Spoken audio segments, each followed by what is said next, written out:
What is your name and where are you from? My name is Sean Coggins. I'm 37 years old, and my hometown is Cedar Woolley, Washington, just a little south of Bellingham. Come on, anyone from Bellingham, make some noise. On live stream, if you know Bellingham, put a 1 on the screen or something. It's all right, it's all right. Well, Sean, thank you so much for making it out here. Now, I know you went through a deliverance with Bob Larson, with Dr. Bob Larson, and I want to kind of just see what was life like for you before your deliverance. What were things you were experiencing? What were things that you were going through? What was life like for you before your deliverance? You know, life was it was full of turmoil. You know, from an early age, family disunity, infighting, financial crisis after financial crisis, watching my parents and my family in general just go through repetitious patterns of behavior that was destructive, not only for themselves, but for the stability of the family in general. So, you know, I just in the last 10 years, I've had, I was almost paralyzed. You know, the doctors that I was going to, they were treating me like a drug seeker. It felt like God himself did not hear my prayers. He was not coming. It was a dark, dark place. I had a stroke-like attack on my body. My left side of my body, I lost control. My first 2 wedding anniversaries, I spent in an emergency room. I was through a lot of time and dedication, I was recently diagnosed with a rare neurological disease that mimics MS. And the doctors didn't want to talk to me. I was spending thousands and thousands of dollars. No answers, nothing. And every day I'd cry out, please God, hear me, please. And I became bitter, horribly bitter. The fact that I'm in this building is a miracle in itself. I'm back. Give a round of applause to the Lord. Give a round of applause to the Lord.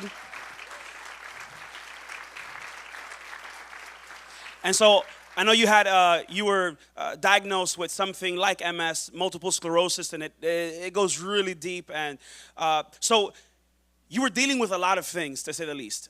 What was the moment when you had come to get the deliverance? What was that like? What led you to get the deliverance? And what was the deliverance like for you? You know, it was desperation, and I grew up in church. My family, you know, it was a very important part for them, and I'd known better, and I'd fallen so far. You know, for anyone out there, if you're here today and you haven't been in touch with the Lord and you haven't reached out and accepted Jesus, please do. What are you waiting for? You know, and with that in mind, I had to turn back. I knew, in my heart I knew, and I reached out to Bob Larson's ministry. And, you know, I was terrified. A lot of things started happening, strange things. Let's actually put the sound on the video. Let's watch the video for just a moment.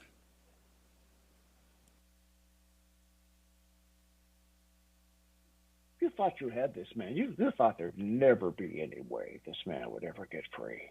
And didn't you try to kill him? I tried to kill him so many times. I know you did. Didn't get your name. Lucifer. I was just going to say, he read my curse-breaking book. You know, he's been pretty diligent about this. I said, I hate those books. Those books. He had him. No, I don't like those books. And it's time for you to leave. No. You're not going? Say, I, Lucifer. I, Lucifer.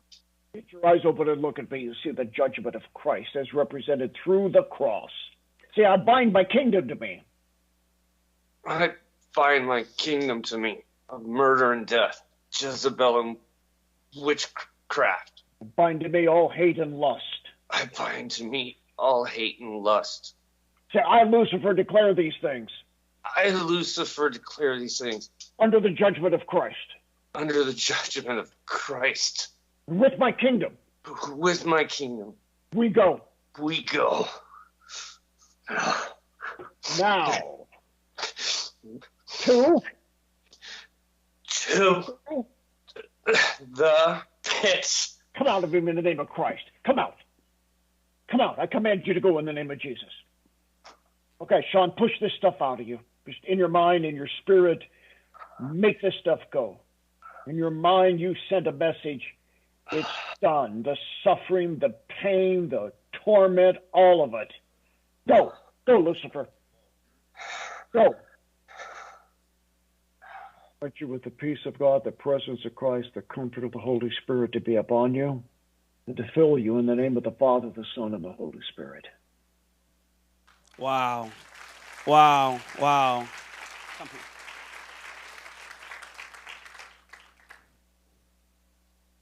If God did it, we believe it, and that settles it. It's so good what God did. So as you were going through that deliverance, what were you feeling? What was coming up for you? You know, honestly, I had no expectations coming into it. I don't think it's a good idea. But the feeling that came over me was this kind of prideful, gleeful, yeah, you know, I did this. I'm proud of this. It was this feeling that was overcoming me. All these ugly memories were coming up, and it was like mockery. It felt like someone pushed me into the back seat and was using my eyes and using my mouth. I've never experienced anything like that in my life, but I'll tell you, after what I did, there's a lot of misunderstanding about exorcism. A lot of people consider it taboo. There's nothing to be afraid of. It was the best moment of my life. Wow. Amen. November 16th felt like my true birthday for the first moment.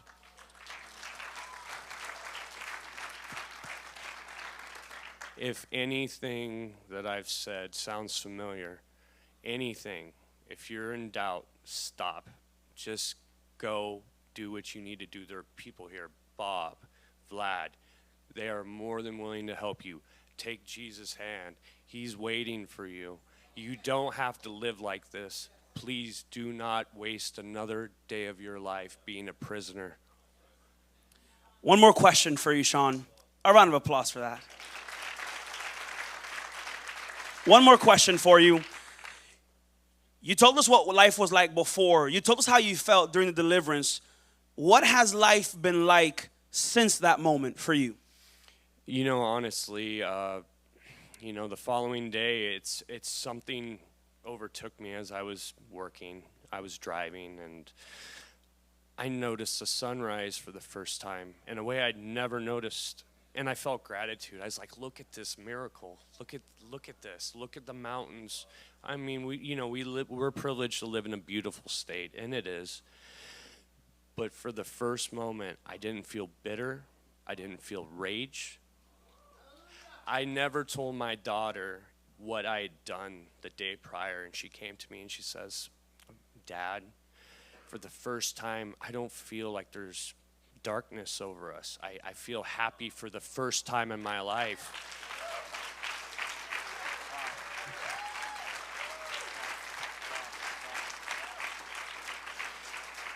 I wish for anyone who is stuck like I was stuck, and trust me, 37 years is a long time and a lot to unpack. I can't share everything.